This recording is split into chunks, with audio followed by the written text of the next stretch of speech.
I found the pregnancy test in my best friend's purse while I was looking for her phone charger, and the name saved under emergency contact was my husband's name, not her boyfriend's. That single moment, standing in my own guest bathroom with her purse open on the counter, was the moment my entire life split into a clean, permanent line between before and after. Before I go further into this story, if you believe in kindness, forgiveness, hope, and second chances, please take a moment to like this video, leave a comment, share it with someone who might need it today, and subscribe to our channel, because stories like this one are the reason our community exists, and I want you to be part of it. My name is Margaret Ellery, though everyone who knows me calls me Meg, and for 11 years I believed I had built a good life. I was 36 years old that spring, living in a modest brick house on Willow Bend Lane with my husband, Thomas, and our 2 children, a boy named Caleb who was 9 and a girl named Ivy who was 6. Thomas worked as a regional sales manager for a company that made industrial flooring, the kind of job that required him to travel occasionally but mostly kept him local, home for dinner, home for soccer practice, home for the small, unremarkable rituals that make up a marriage. I taught 3rd grade at Fairview Elementary, a job I loved with an intensity that surprised even me, because there is something about watching an 8-year-old finally understand long division, that little flicker of pride crossing their face, that made every difficult day worth it. My best friend was a woman named Priya Chandrasekharan. No, I need to correct myself, her name was actually Danielle Foster, a woman I had known since our freshman year of college, when we were both 18 and terrified and rooming together in a dormitory that smelled like burnt popcorn and ambition. Danielle had been my maid of honor. She had held my hand in the hospital waiting room when Caleb was born 3 weeks early and Thomas was stuck on a flight from Denver. She had a key to my house. She was, in every sense that mattered, family.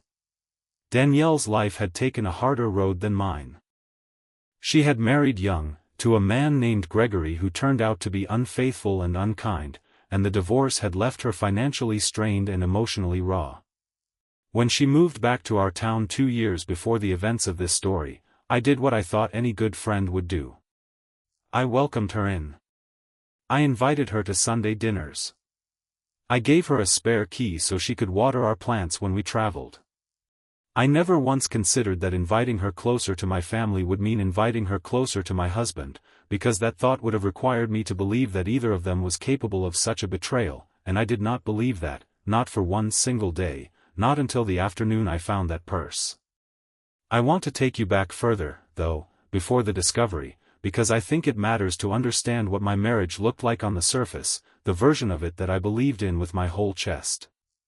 Thomas and I met at a mutual friend's barbecue when I was 24, and what drew me to him was not fireworks or drama but a quiet, steady kindness. He remembered small details about people. He called his mother every Sunday. He coached Caleb's Little League team even though he had never played baseball himself, spending evenings on YouTube learning how to teach a 9-year-old to hold a bat properly. On the surface, ours was the kind of marriage that other people admired, the kind where friends would say, only half joking, that we made them believe in the institution again.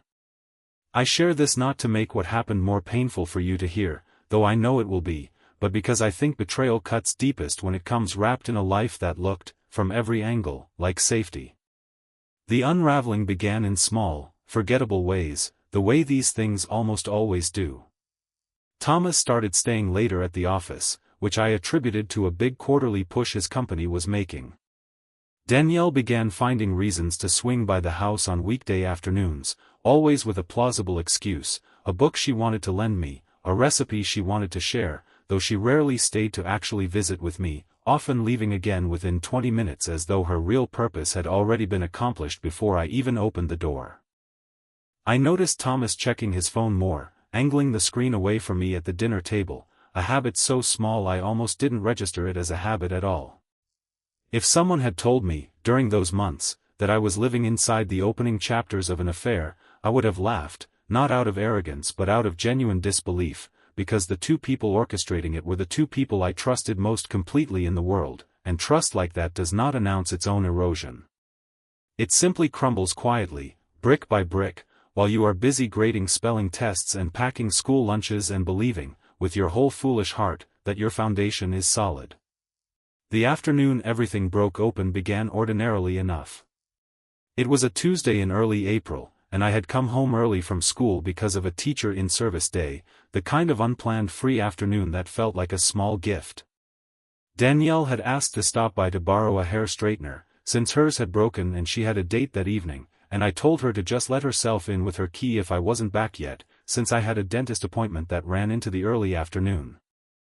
When I pulled into my driveway around 2:30, her car was already there, parked at an angle that suggested she had left in a hurry at some point, or perhaps arrived in one. I walked into a house that felt, immediately and instinctively, wrong, though I could not have told you why at first. It was too quiet. Danielle's purse sat open on the bathroom counter upstairs, its contents partially spilled, as though she had been searching for something in a panic and abandoned the search. And there, among her lipstick and her wallet and a crumpled grocery receipt, was a pregnancy test wrapped loosely in a tissue, and beside it, her phone, unlocked, the screen still glowing with a text thread open, a thread saved under a contact name that made my stomach drop through the floor of that bathroom and through the foundation of the house and through 11 years of a marriage I thought I understood. I am not going to pretend that I handled that moment with grace, because I did not, and I think it would be a disservice to every person listening who has ever stood in the wreckage of a sudden, violent discovery to suggest that composure is possible in that instant. I sat down on the edge of my own bathtub and I read that text thread from beginning to end, my hands shaking so badly that I nearly dropped the phone twice, and what I read confirmed not a single indiscretion, not a moment of weakness, but months, an affair that had been unfolding in the very rooms of my house while I was at school teaching other people's children how to read, while I was making dinner, while I was lying beside my husband at night believing myself safe. Thomas and Danielle had been meeting during the hours I was at work. They had been careful, or careful enough, until biology intervened in the way biology often does, indifferent to anyone's carefully constructed lies. I heard the front door open downstairs perhaps 20 minutes later, and I heard Thomas's voice calling my name in the casual, unsuspecting tone of a man who believed his secret was still safely buried. I did not answer him right away. I sat on the edge of that bathtub a little longer, phone still in my hand, and I made a decision in those minutes that would shape everything that followed, a decision to face this not from a place of hysteria, though the hysteria was there, roaring beneath my ribs, but from a place of clear-eyed resolve. I walked downstairs and I found him standing in the kitchen, setting his keys in the little dish by the door the way he did every single day of our marriage, an act of such mundane domesticity that it made the moment feel almost unbearably surreal. I held up Danielle's phone and I asked him a single question, and I watched his face change in real time, watched 11 years of trust dissolve across his features as he understood that there was no explanation left to reach for. What followed in the coming hours was not a screaming match, though I want to be honest and tell you that there was screaming, there was crying, there was a kind of grief that felt physically identical to a death, because in some sense it was one. It was the death of the life I thought I had, the death of the man I thought I had married, the death of a friendship I had trusted since I was 18 years old. Thomas did not deny it once confronted, which I have thought about many times since, whether that restraint was decency or simply exhaustion from months of maintaining a lie. He told me, in halting sentences that I could tell cost him something to say, that it had started small, an emotional connection that neither of them intended, that had somehow, over months of proximity and secrecy, become something neither of them knew how to stop. He told me Danielle was 7 weeks pregnant. He told me he did not know, until that very day, apparently, whether the child was his or her ex-boyfriend Gregory's, though the fact that Danielle had listed Thomas as her emergency contact told me everything about where her heart, and likely her certainty, actually lived. I want to pause here and speak directly about what grief like this does to a person, because I think it is important, and because I know many of you listening have lived some version of this yourselves. In the days that followed, I did not sleep more than 2 or 3 hours at a stretch. I moved through my classroom like a ghost performing a very convincing impression of a functioning adult, smiling at my students, helping them sound out difficult words, while inside I felt as though someone had reached into my chest and removed something essential, something I would need to relearn how to live without. I did not tell Caleb and Ivy the truth right away, not the full truth, because they were 9 and 6 and did not need the specifics of their father's betrayal, only the age-appropriate reassurance that mommy and daddy were going through a hard time but that both of us loved them completely and always would. Children, I have found, absorb more than we credit them for, and Caleb in particular grew quieter that week, watchful in a way that broke my heart, as though he sensed the ground shifting beneath our family even without understanding why. The rage came in waves, unpredictable and consuming. There were moments when I wanted nothing more than to drive to Danielle's apartment and demand answers, to ask her how she had looked me in the eye at my own dinner table, month after month, while carrying this secret, while carrying, quite literally, my husband's child. There were other moments when the rage curdled into something closer to numbness, a flat gray exhaustion that made even small tasks, brushing my teeth, answering a text from my sister, feel like climbing a mountain. My sister, a woman named Frances who lived 2 states away but who dropped everything to drive out and stay with me for the first difficult week, became my anchor during those days. She was the one who sat with me at my kitchen table at 2 in the morning when I could not sleep, who did not try to fix the unfixable but simply stayed, refilling my tea, letting me talk in circles until the words finally wore themselves out. She was the one who first said the words that would eventually become my compass through everything that followed, telling me that I did not owe Thomas my silence, and I did not owe Danielle my discretion, and that the only thing I owed anyone in this situation was honesty with myself about what I wanted my life to look like going forward. That honesty, when it finally arrived, was clarifying in a way that surprised me. I did not want to stay married to a man who had spent months lying to my face while our children slept upstairs. I did not want to protect Danielle's reputation, or Thomas's, at the expense of my own peace. And so I made a decision that some people in my life, even people who loved me, questioned at the time, though I have never once regretted it. I decided not to hide what had happened, not to quietly divorce Thomas and let everyone assume it was simply a marriage that had run its course, the way so many are assumed to.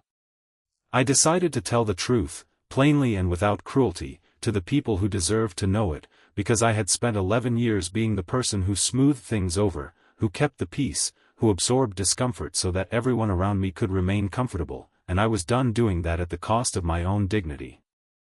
I called a family meeting, of sorts, though it was really just a gathering at my parents' house on a Saturday afternoon, my parents, my sister Frances, and Thomas's own parents, a warm couple named Richard and Louise who had always treated me like their own daughter. I told them the truth, calmly, without embellishment, because the truth did not need embellishment to be devastating. I watched Louise's face crumple, watched Richard's jaw tighten in a way that told me he already believed every word before I finished speaking. Louise came to me afterward, held my hands in both of hers, and told me something I have carried with me since, that she was ashamed of her son but proud of me, and that whatever I decided to do next, I would have their support, not out of obligation to blood but out of genuine belief that I deserved it. That moment, small as it was in the larger scope of everything happening, gave me a kind of strength I did not know I still had access to. Word travels in a community like ours, and I will not pretend that I did not, in some sense, allow it to travel, because I made a choice not to lie for either of them, not to construct a cover story that protected Thomas's professional reputation or Danielle's social standing at the cost of my own truth. When mutual friends asked why my marriage was ending, I told them plainly. When Danielle's own mother, a woman named Carol who I had known for 18 years and who had always treated me with genuine warmth, called me in tears to ask if the rumors were true, I did not soften the truth to spare her feelings, though I did tell her, honestly, that I did not blame her for her daughter's choices any more than I would want to be blamed for the choices of a grown child. Some people in our small community sided immediately with me, bringing casseroles and offering to watch the kids and showing up in the particular, unglamorous ways that real friendship shows up during a crisis. Others were more hesitant, uncomfortable with the mess of it all, and I learned quickly which relationships in my life had been built on genuine connection and which had simply been built on convenient proximity. The divorce itself unfolded over the following months, and I want to be honest that it was not without its ugliness, because divorces involving betrayal rarely are. Thomas, to his credit, did not fight me on custody arrangements, understanding on some level that he had forfeited a certain amount of moral standing to argue for anything beyond what was fair and what served our children's well-being. But on financial matters, there was more friction, more late-night phone calls with lawyers, more moments where I had to steel myself against the exhaustion of fighting for what I knew I deserved after 11 years of building a life and a home and a family alongside a man who had, in the end, thrown all of it away for a secret he could not sustain. I hired a lawyer named Patricia Voss, a sharp, no-nonsense woman recommended by a colleague at school, and under her guidance, I learned things about our joint finances I had never fully understood, having deferred to Thomas on most matters of money throughout our marriage, a deference I now recognize as a kind of quiet vulnerability I would never allow myself again. In the end, the settlement was, by any reasonable measure, fair to me and difficult for him.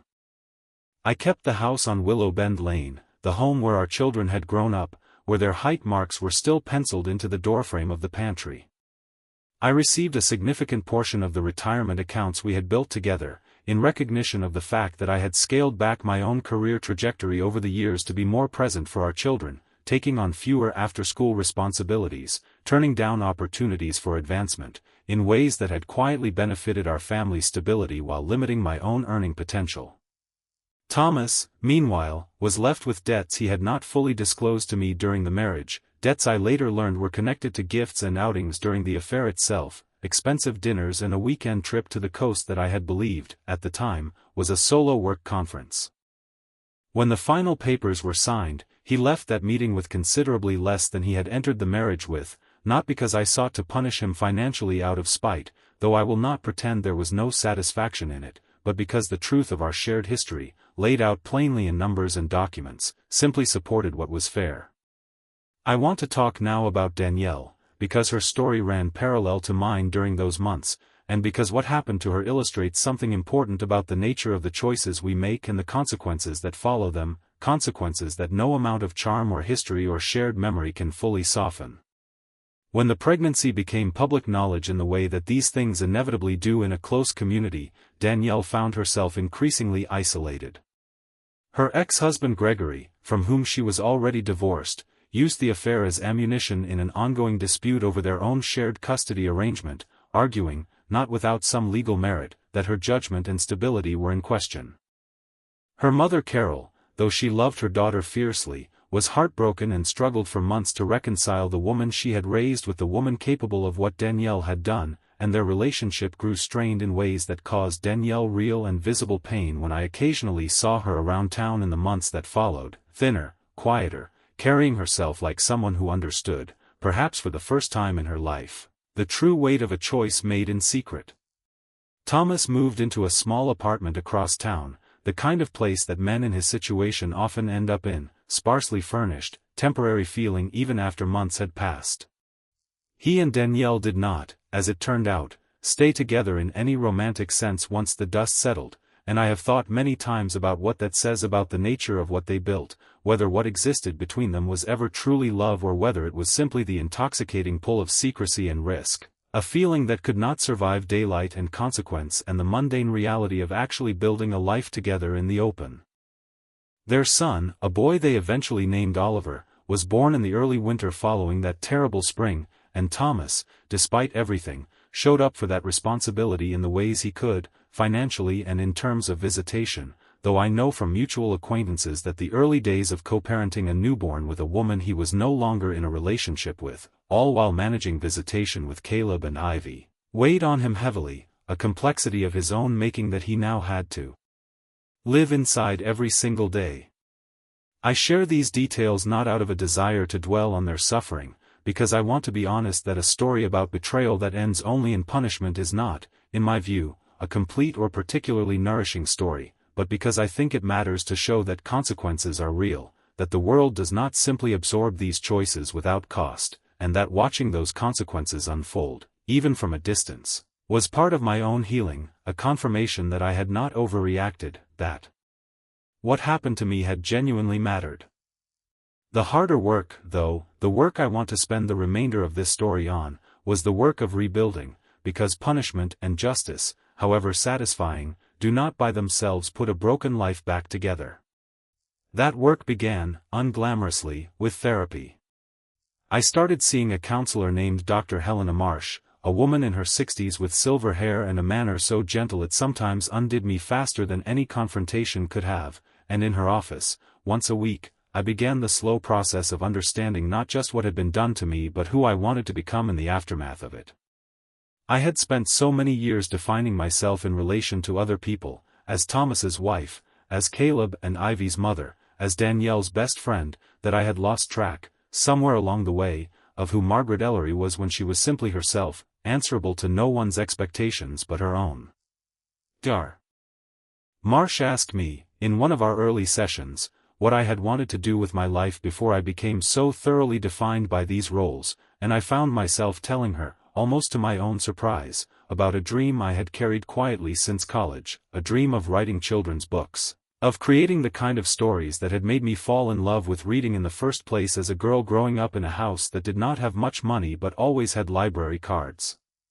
I had abandoned that dream somewhere in my 20s, telling myself it was impractical, that teaching was the responsible choice, and there is truth in that. Teaching was and remains meaningful work that I am proud of, but I had never fully let go of the other dream either, and in the wreckage of my marriage, I found myself, almost involuntarily, picking up a notebook again for the first time in over a decade.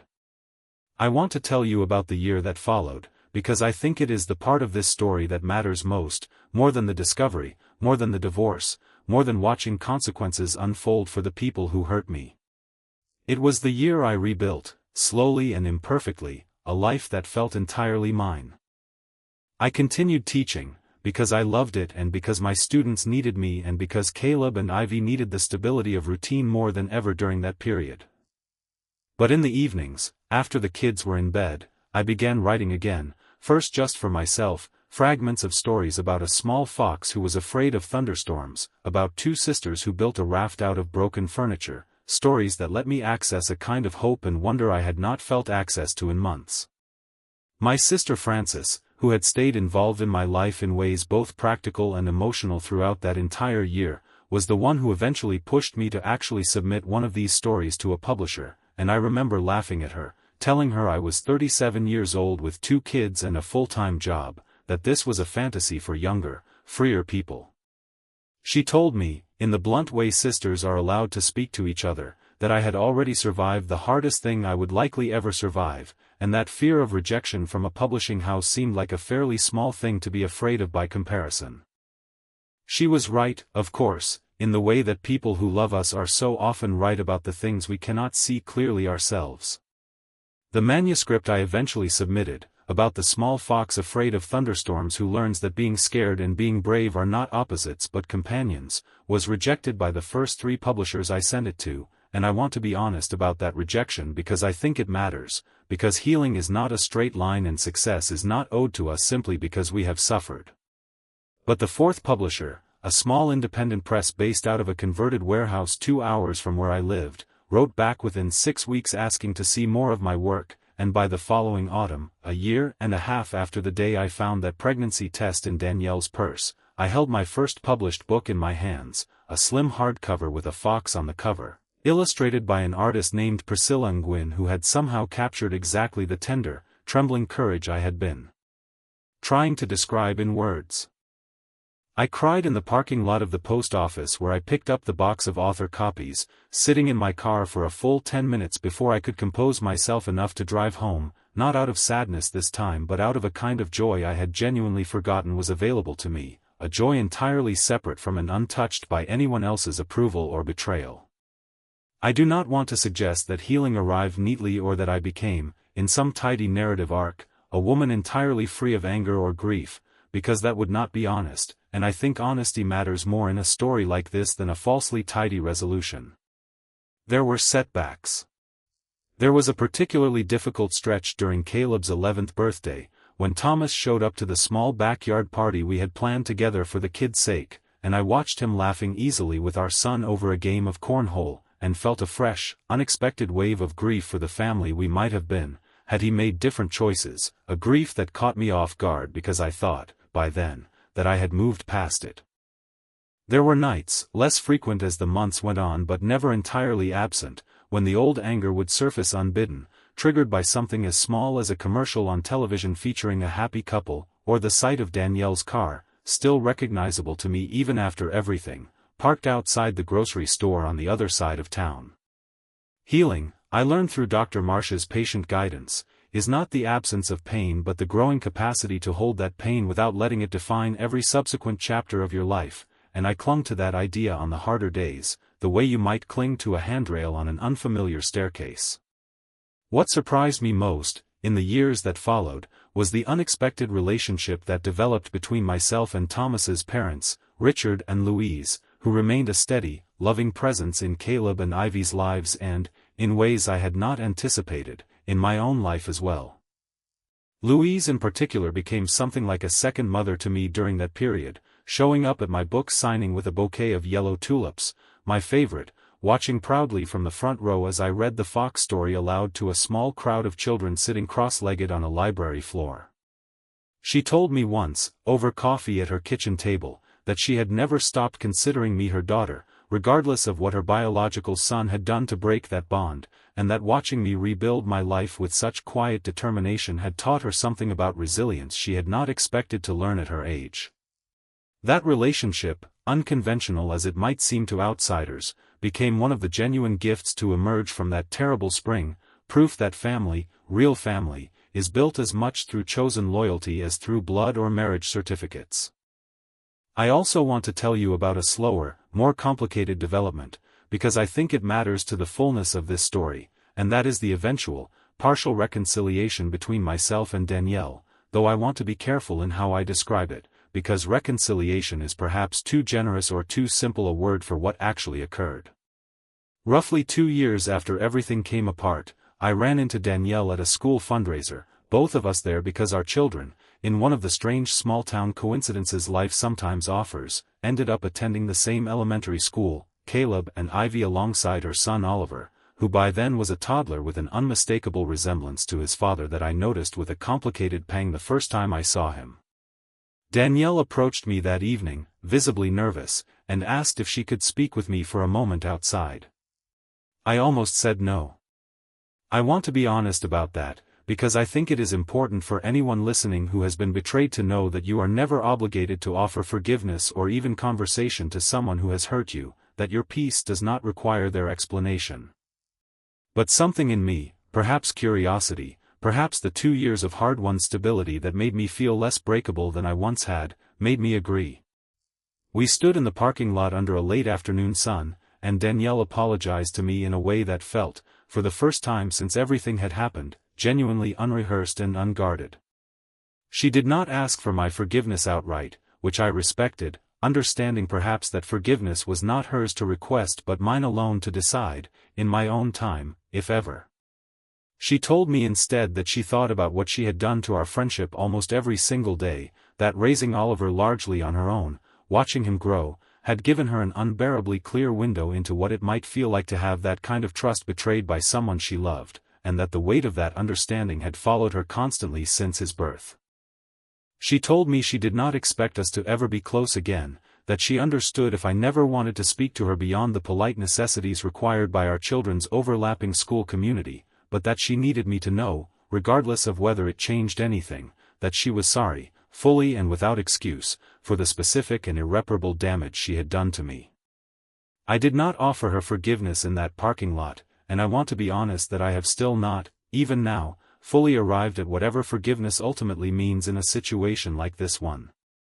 But I told her, that afternoon, that I appreciated her honesty, and that I hoped she was finding her own way toward whatever growth she needed, separate from me, for her own sake and for her son's. It was not friendship reborn. It was something smaller and more modest than that, a kind of civil peace between two people whose lives remain tangled by circumstance, and I have found, in the years since, that this smaller peace has been enough, that I did not need the dramatic, cinematic reunion that some part of me, in the immediate aftermath of that spring, might have believed I needed in order to feel whole again. Caleb and Ivy, for their part, grew up navigating a family structure more complicated than the one I had once imagined for them, splitting holidays between my house and their father's apartment, eventually developing an awareness, as children inevitably do, of the broad strokes of what had happened, though I was always careful, guided by Dr. Marsh's advice, not to weaponize that history against Thomas in front of them, understanding that their relationship with their father was theirs to define. Separate from my own grievances, however justified those grievances remained. Caleb, now approaching his teenage years as I reflect back on this story, has developed into a thoughtful, somewhat guarded young man, quick to notice dishonesty in others, a trait I sometimes wonder is a direct inheritance from watching his parents' marriage dissolve at such a formative age, though he has also developed, alongside that watchfulness, a deep loyalty to the people he loves, a quality I recognize with pride as something I hope I modeled for him during the hardest year of our lives together. Ivy, younger and perhaps somewhat more shielded from the sharpest edges of what happened, has grown into a warm, unguarded girl who still, even now, asks me sometimes why mommy and daddy don't live together anymore, questions I answer honestly but gently, always careful to reassure her that both of her parents love her completely, that grown-up choices are never a reflection of a child's worth. As for my own life, the years since that terrible spring have unfolded in ways I could not have predicted while sitting on the edge of that bathtub with Danielle's phone shaking in my hands. I published a second book, then a third, the Fox stories eventually becoming a modest series beloved enough in our local library system that I am occasionally recognized, to my genuine delight, by small children clutching well-worn copies at the grocery store. I eventually stepped back from full-time teaching, not because I stopped loving the classroom but because writing had grown into something that could sustain both my creative spirit and, gradually, a meaningful portion of our family's income, allowing me a flexibility that let me be present for Caleb and Ivy in ways that felt deeply rewarding after the disruption of that first hard year. I did, eventually, allow myself to date again, cautiously, nearly 3 years after the divorce was finalized, and found in a kind, unhurried man named Julian Hartley a partner who never once made me feel foolish for the trust issues I brought into that relationship, who understood, without my needing to over-explain, that rebuilding trust after betrayal is a slow architecture, built one small honored promise at a time. Julian and I did not rush toward marriage, and I want to say, for anyone listening who worries that a broken heart means a permanently closed one, that healing does not require you to abandon caution, only to remain open enough that love, when it arrives again, has somewhere to land. I think often about the version of myself who sat on the edge of that bathtub, who believed in that moment that her entire life had been irreversibly destroyed, and I wish I could reach back through time and tell her something I now understand with complete certainty, that the destruction of a life built on a lie is not the same as the destruction of your capacity for a good life altogether, that sometimes the most painful ending is also, however unwelcome, the beginning of a truer one. I do not say this to diminish the pain of that spring, because it was real, and profound, and I would not wish it on anyone, but I say it because I think stories like mine matter most not for their drama but for what they can offer someone currently sitting in their own version of that bathroom, phone shaking in their hands, believing their world has ended. It has not ended. It has only, however unwillingly, begun to change into something you cannot yet see the shape of. If this story touched you in any way, I would love to hear from you, because I think the comments section of stories like this one becomes its own kind of community, a gathering place for people who have lived through their own versions of betrayal and survival. So before I close this story, I want to ask you directly, if you have ever had to rebuild your life after someone you trusted completely broke that trust, what is the one lesson from that experience you would want to pass along to someone going through it right now, today, for the first time? Please share it in the comments below, because I promise you, someone reading it will need exactly those words. I want to end this story where perhaps it should have always been headed, not with Thomas, not with Danielle, not even with the settlement or the lawyers or the long nights of anger, but with an ordinary afternoon nearly 4 years after everything fell apart, an afternoon that captures, better than any dramatic climax could, the quiet triumph of an ordinary rebuilt life. It was a Saturday in early June, and I was sitting on the back porch of the house on Willow Bend Lane, the same house I had fought to keep, watching Caleb, now 13, teach Ivy, now 10, how to properly throw a frisbee in the backyard, their laughter carrying across the lawn in the golden, unhurried light of a summer afternoon. Julian was at the grill, humming along to a song on the radio, entirely unbothered by his own imperfect grilling skills, and on the table beside me sat an advance copy of my 4th book, still smelling faintly of fresh ink, waiting to be read to a new generation of children who would never know the story behind the woman who wrote it, who would only know the fox, and the thunderstorm, and the quiet, hard-won lesson that bravery and fear have always been allowed to live in the same small, trembling heart. I looked out at my children, at this unexpected, imperfect, deeply loved life I had built from the wreckage of the one I thought I would have forever, and I understood, with a clarity that felt like sunlight after a very long winter, that I had not simply survived what happened to me. I had, in every way that mattered, become someone I was proud to be, and if you take nothing else from this story, I hope you take that whatever room you are standing in right now, however shattered the ground beneath you feels, there is a version of you on the other side of this who is not just surviving, but genuinely, unmistakably thriving, and I hope with everything in me that you get to meet her. If this story touched your heart, please like this video, leave a meaningful comment below, share it with someone who needs hope today, and subscribe to our channel so you never miss another emotional journey, because our community grows stronger every time one of us chooses to believe in second chances, and I am deeply grateful you spent this time with me and with my story today.